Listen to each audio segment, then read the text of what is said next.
What's up, everybody? Cody DeQuisto here, and welcome back to the Dying Breed Bowhunter YouTube page. The season is officially upon us, or upon me, and it's got me fired up to talk about some scouting. So the gear and grit topic for today is my daily scouting regimen in season.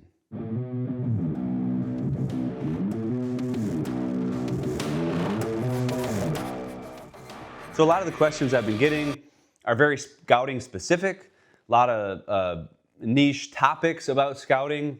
How often are you scouting? Like how aggressive are you scouting? What does that look like? How many times do you sit a stand before you scout for a new spot? So I figured a very good way to start this off would be to go over my approach on a day-to-day basis and how that correlates to scouting and like what my season looks like.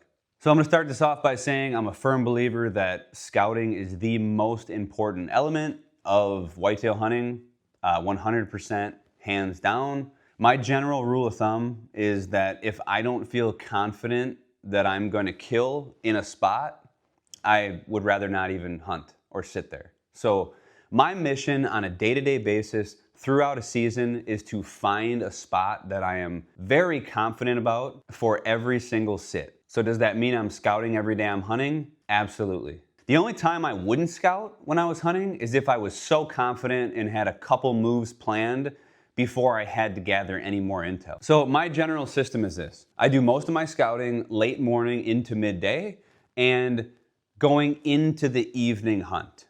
I think there's a lot of things going on out there. I think for the most part, people aren't scouting enough and they set a stand well before season or based off of last year's sign or a past experience, and that's just a permanent set and they're throwing sits at it a lot or throughout the entire season. Or they may have 4 or 5 of those stands and they just jump in between those and they don't really scout or actively look for new areas. That is a bad situation to get yourself in.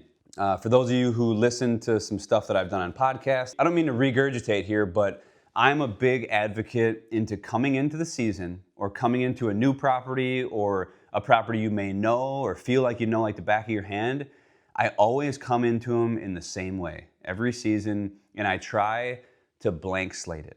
I try to erase all the previous data until I need, other than some crucial historical elements. But for the most part, I think you are 100% better off just kind of leaving the past in the past. I know for me, I hunt better that way. I hunt more efficient and I get after it a little bit more versus pulling back the highlight reel or going through historical trail cam data or any one of those things. Like I feel like those can lead you in the wrong direction. Generally speaking, scouting should make up the majority of your efforts throughout a hunting season. There are plenty of times where I scout and scout and scout on a new piece and actually don't even end up sitting. I will just simply scout until I find a spot that I'm excited about, and then I will hunt that spot. The great thing about when you enter a season as a blank slate is you have no choice but to figure out the property, to figure out the ground, and to figure out those deer and the movement and their patterns and what they're doing, right? So I think a lot of the complacentness and the reason most people are stagnant is they're hunting a property or a piece of ground that they've hunted in the past. They feel like they know it. They're hitting the same haunts. You know, they're going through the same motions, and that can result in really good activity and really good kills. But when you come to a place in your hunting efforts to where you erase that, well, now you're forced to have to do some extra work. You're forced to have to go investigate, and that's when you're going to really start connecting the dots quicker. So here's my typical routine, like throughout a season, right? I will hunt a morning. From that morning post, I will get down, pack up my gear, and go on a scouting mission. That scouting mission can be an hour, it can be 2 hours, it can lead into the evening hunt, it can be 15 minutes. You know, usually I poke around and I get an idea of what's going on. So the length of time really depends on how long it takes for me to get the information that I need. And my primary mission for when I scout every day is to, number one, find a spot for the next morning. And it doesn't even have to be to set that stand. Like ideally I could set that stand and come in as smooth as possible with a pre-hung set. It's why I like having 2 setups at all times. But it doesn't necessarily mean I have to hang that stand, but if I find a key piece of information or a good general area, just something that gives me confidence for that next morning. That's number one. And then once I get that finished, I will then start to look for a spot to hunt that evening. Typically, it's a little hard to get both those every single day. As the days start to get short, you don't have as much time, and a lot of times I'll end up finding my morning spot and then picking a whole different area or location to then go scout my way into for an evening sit, usually on different deer. And when I say different deer, I'm looking to hedge my bets, and I don't want to be hunting the same herd of deer in the morning as I do in the evening. I just find your odds are better that way, and you're not messing up any patterns or movements that could result in a bad next morning sit, right? And I'll get into that a little bit later on A patterns, B patterns, and when I go into specifically bumping deer and tactics of that nature. But my sweet spot is to be hunting 2 different areas, 2 different properties, or 2 different groups of deer. One in the evening, one in the morning. Then on my evening sit, I will scout my way in, find a spot of interest, and usually be set up for like a primetime ambush and either get some good intel or be set up to kill that evening. If I'm tromping along and if I'm walking and walking and walking to an evening and to a new area and I just never find anything great, I'll just scout until I leave, or I'll just bail out early. One thing I think is super important is don't sit just to sit, right? Have a game plan and know why you're hunting or why you're sitting in area. If you want to throw an observation sit at a field, well, that's a good reason. But the worst thing you can do, I think, is get into a situation where you're like, oh man, it's 5, I only got an hour and a half left, I'm just gonna hang a stand right here. Well, if there's nothing there that's showing you that you should be there, like, I'm an advocate of continuing to look. And I mean, I guess anybody can get lucky, but I'm not in the business of trying to get lucky. I wanna hone my skills in, and I wanna be looking for good sign to capitalize on.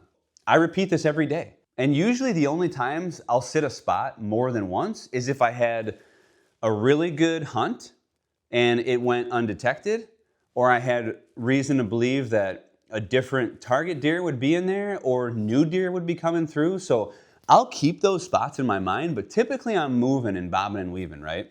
My main goal in my head when I think about this is I don't want to be patterned by the whitetail. So if I'm a guy who's just hunting the same stand regardless of wind and regardless of situation, and I'm not scouting a lot, like, them deer that are coming through that are going to understand, they're going to know what's up.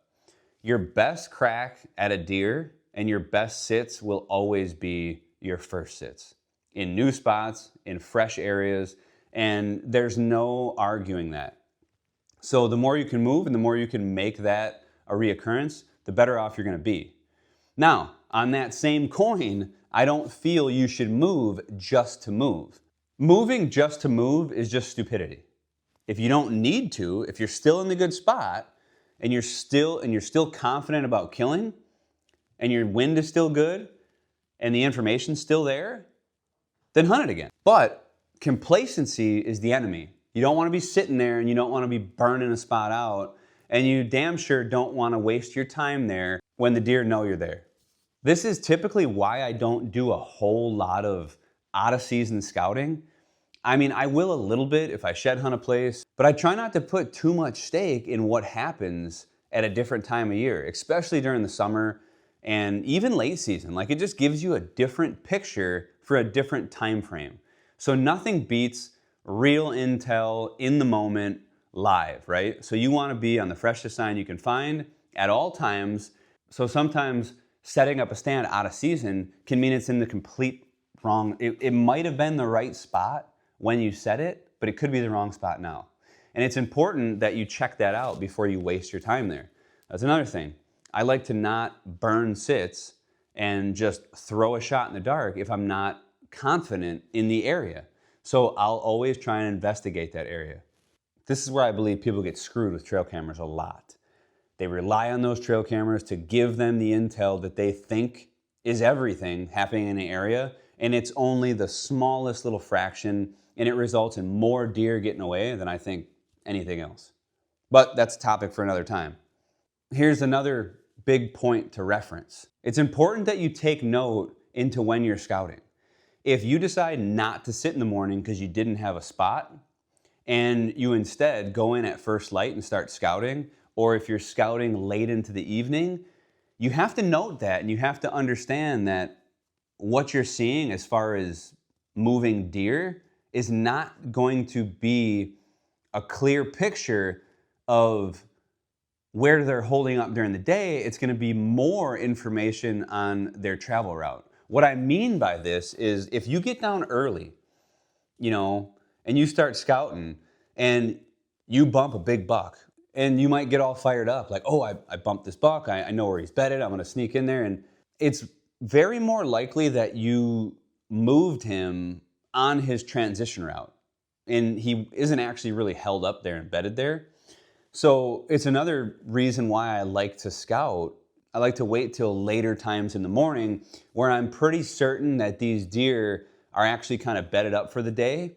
And then when I go find them, it's a better piece of information to know than when I find them. And I can capitalize on potential bedding areas and hunting that in the following morning. So when particularly scouting early season and before the rut starts to kick in and bucks start to get squirrely, and you're relying on a very typical bed to feed pattern, it's a really good idea to go out midday when things are at the slowest and get your intel then.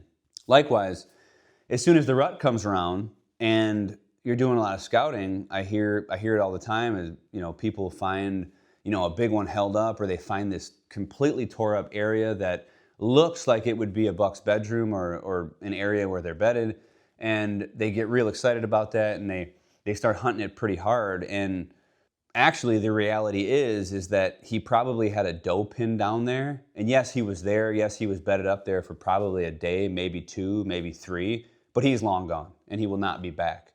That sign was based off of him tending that doe, waiting for her to come in, and he was just shredding the entire area.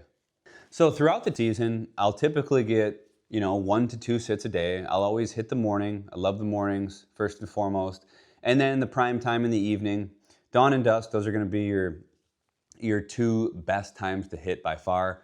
So if I had to choose on a level of importance, I would hit mornings first. If I can only make 1 sit a day, then I'll hit evenings. Typically, I will get 2 sits a day, scout midday. And as the rut comes along, I'll try and get a 3rd sit in there.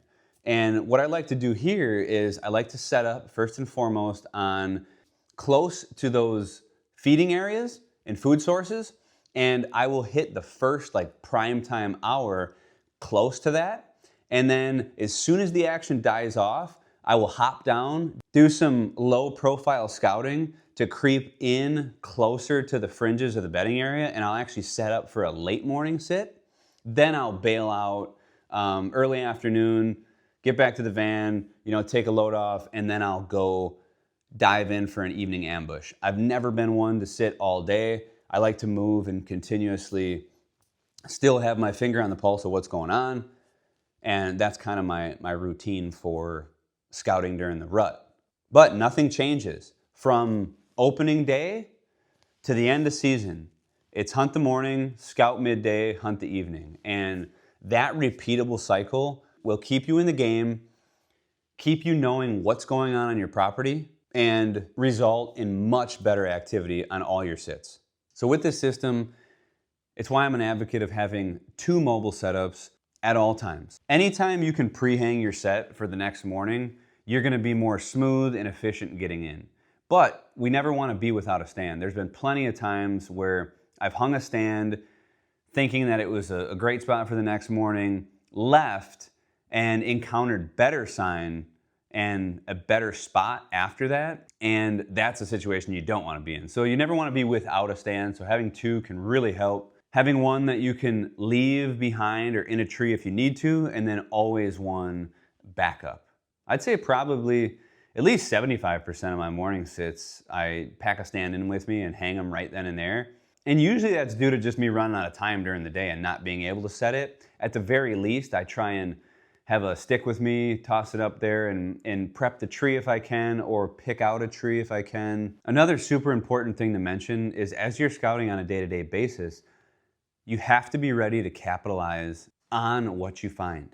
I say this because there's a big camp of people that I'd say scout a little too much, but don't hunt enough. So on the flip side, right, they're so interested in getting the information, and if you can't hunt the next day, I wouldn't even go scouting. Like I know it sounds kind of weird, but so there's a lot of times where, yeah, you could find some good information and you could come back at a later date and you could, I guess hit jackpot and that work out for you.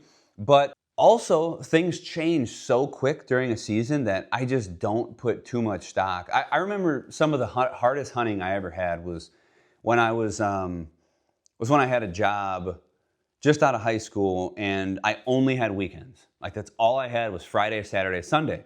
And I was hunting out of state and I would get off work and I'd rip down and I would get to the property and then I would scout my ass off and I would hunt. I felt like I would scout and hunt for a couple days, feeling the rhythm out. And then as soon as Sunday got rolled around, I finally had an idea what was going on and I had to leave. And then the next week I had to do the same thing over again. And I didn't come the next week anticipating or banking on the sign I was hunting last week because it was all different. It changed. And that can be a common pitfall that people find themselves in because they end up burning time. But on that note, I wouldn't do a whole lot of extensive scouting unless you can capitalize on it. Because I do believe you have to strike when the iron's hot, especially if you're doing invasive scouting, like you're trying to bump bucks out of their bed. The biggest cringe stories that I've heard are people, they find the holy grail spot and they're telling me this. They're like, oh yeah, I came into this area, it was on this little ridge, this peninsula, and it was shredded up and I kicked this buck off there and this is how it was laid out. And I'm like, oh my God, that sounds awesome, And I'm like, okay, so how did the hunt go? Or how'd the next morning go? And like, well, I couldn't, hunt it the next morning, so I went there the next week and I'm like, what? No, you can't do that, right? And if you know you can't hunt it, don't go find it because and this is where we get into levels of invasiveness when we're scouting. And when you find areas like that, you have to strike.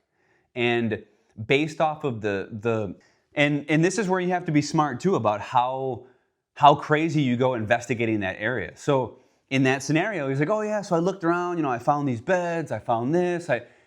I knew from just listening to the story, like he was tromping all around in there. He was, taking photos of the beds. He showed them to me, all these things. And being so invasive, leaving so much scent and really just having his way with the area, right? And like just touching things. And I'm like, oh, that's the worst, right? When you're that invasive, you need to be there when they get back to that bedroom.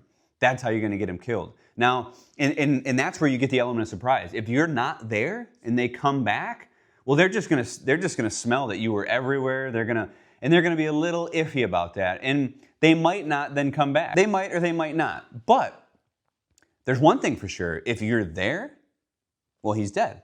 That's your opportunity, right? So, and if you're not going to capitalize, or let's say you find those, that's why the first thing I do when I find that point of interest is I look at my phone, or prior to even going there, if I'm not taking my phone, I know what the wind is going to do that next day. So then I can take a compass reading and I can understand, okay, how can I hunt this spot either this evening or the next morning? Like that's my primary focus, right? Because I need to capitalize. And if I try everything I can, and I bang my head against the wall, and I cannot make it work with the wind is just not gonna work, I decide that right off the bat, and I get the hell out of there, and I leave as little scent, and I damage that spot, essentially, as little as I can, to then come back and capitalize when I have the conditions for it.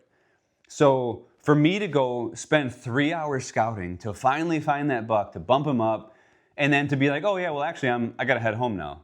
I won't be able to come back here till next weekend. Well, that just is not smart. Getting the information is good, and if you have time to scout, like I understand where the thought process is there, but I think you're gonna do more harm than good screwing up that area and contaminating it versus being able to hunt it right away.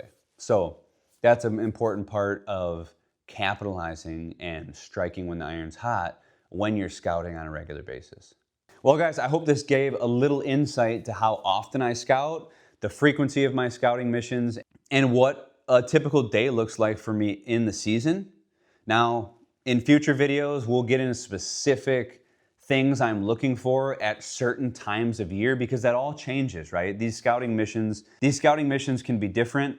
They can be revolved around specifically finding a buck. They can be revolved around just trying to get on deer. They can be revolved around heavily used travel corridors and pinches, like for rut activity. So all that changes, and we'll deep dive into those specific topics in another week. Once again, thanks for stopping by, guys. I appreciate all the support on the Dying Breed channel and the mission behind what we're doing. If you like this content, please like and subscribe the channel. You'll get notifications every time I do a new video. Along with that, if there's a topic you want to see on Gear and Grit, leave it in the comments and I'll put it on the list and we will cover it in one of the future weeks. Until then, get out there, get after it, and shoot straight.